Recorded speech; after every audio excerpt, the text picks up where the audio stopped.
Spoken like a true driver. All right, we've now been joined by our race winner in tonight's Rackley Roofing 200 here at Nashville Super Speedway, Ryan Preece with the win. Congratulations, Ryan. Tell us a little bit about that pass there at the end to take home the victory. Man, it was, I thought I gave it away there once he got back by me. I just got tight, and I allowed him to get clean air. So it was just trying to work him, and then I found a little bit of a line up top, and he did a good job to take the air off me. But, there's one thing about me. I never quit and give up, so I just tried to do my best to search around and use the tools that I have inside the race car, and we were able to get back by him, pull away, and just hold on. So ultimately, I got to thank Chad, DGR, Ford, Hunt Brothers Pizza especially, Morton Buildings, all those that make this possible for a guy like me to have this opportunity to capitalize on. All right, we're going to go ahead and go to questions. If you have a question for Ryan, raise your hand. We're going to get to as many as we can, and we'll start up front.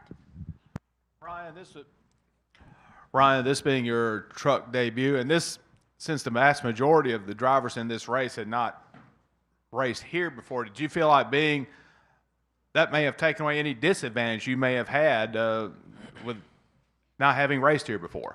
To be honest with you, I was in practice. We weren't anything stellar, but one thing I've always told, and the people that have worked with me in the past know that even if we're not the best in practice throughout the race, I get better and better, and we keep getting the car better and better. So that's my MO, and really just thankful for this opportunity. Just really pumped to win this race. Okay, additional questions? We'll go up front to Bob.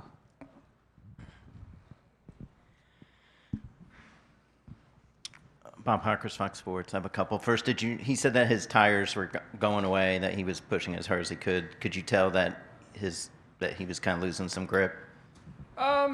His looked relatively close, but I think once we got in lap traffic and he didn't necessarily have 100% clean air, that really affected his truck more than mine. Mine, I was in dirty air the whole time. So, he did a really good job, and obviously experience is key. I didn't really know. I mean, I have experience, but it's just learning different things about these trucks.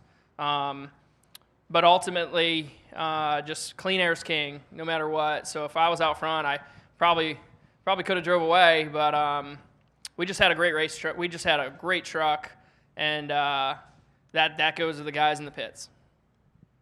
And I know you just you raced to win, but do you ever think about what it means, like beyond today, what it could mean? Obviously, don't know what you're doing next year. So a lot of you guys know that I've lived year to year, or really week to week. I mean, that's been my MO my entire racing career. But when I do get these opportunities, I capitalize. I think I've shown that. So all I can do is go out and try to win races like I tell everybody, whether it's a modified, a cup car, an Xfinity car, a truck, a go-kart. It doesn't matter what it is. I'm going to drive it to what I can get out of it and try to win because I love winning. All right, we're going to come from to Larry. Yeah, Ryan. The wrap on the track in his previous lifetime was that it wasn't very racy. How was the competition tonight from where you were sitting? Well, I hope you guys had fun watching the last 35 laps because it's never fun watching somebody drive away to have a half-track lead, right? So I thought I was giving it away there once Grant got out front and then Todd reeled us all in. It was like when Todd got under me, I couldn't give up second because I really, that would take all the shots away. So I thought it was racy for me because I had a great truck, right? It's going to be racy for the guy who's got a fast truck. But just proud of everybody. The track did widen out. You were able to move around some. There was about 2 to 3 grooves. It was just clean air was king. All right, Dustin, go ahead. Dustin Long, NBC Sports. Ryan, first off is just what was it like with the resin, and how was that different maybe compared to your experience with PJ1 and what you were able to do or not able to do? It really, I didn't think it activated very much until it cooled off. Then it seemed like you could somewhat, I don't know if it was the rubber build on the bottom that slowed it down so much or if the top finally activated, but I wasn't, watching weeks past of Truck Series practices and seeing trucks get wrecked. I wasn't going to be the first one to do it in practice, obviously. So when I was in second following him, you ain't gonna pass somebody driving the same line as them. So I just started moving around trying to find something, and luckily I did. So it was it didn't seem nearly as grippy when it activated, but it also was a lot more forgiving if it wasn't activated. What does this mean for you? Is this more important for you just to have this experience again? You've done it before, just to remind yourself, or just to be rewarded for the work, I should say, or is it more important to show people, to remind people of what you can do, even though based off what you've done in the past? I'm just a racer, man. I travel this past week and a half. I've probably put about 2,800 miles on, just going track to track, trying to race because that's what I love to do. The reason I say I love winning and I love racing because I love winning, I talked to Steve Park a little over a year and a half ago, and he's a fellow modified racer, right? And I said to him, Steve, I'm like, man, do you miss racing? He's like, Ryan, I love racing, right? But I love winning more. And that really, and obviously I have other people that have inspired me and helped me along the way.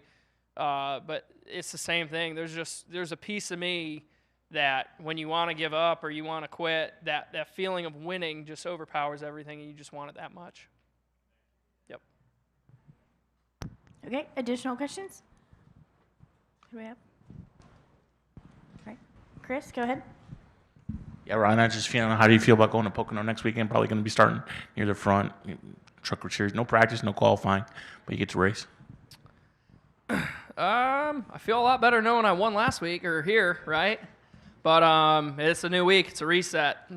Chad and those guys did a great job bringing a phenomenal race truck. Really didn't do a whole lot off the truck to it, and just allowed me to work on me. And he got us track position, and I closed the deal out. It was a real team effort from everybody at DGR. And one person I don't want to forget to thank is Kevin Harvick, because without KHI Management, without Kevin Harvick, without Hunt Brothers and Morton Buildings, this opportunity wouldn't happen, and I wouldn't be standing here in Victory Lane. So I like Pocono, and I love that the fact that it's near where I lived, and I have a lot of friends that are going to be there. All right, additional questions? Did I miss anybody? All right, well, before we let you go, we have to ask, what are you going to do with the guitar? Ooh, probably have a bonfire this week and try to learn how to play it. All right, well, congratulations, Ryan.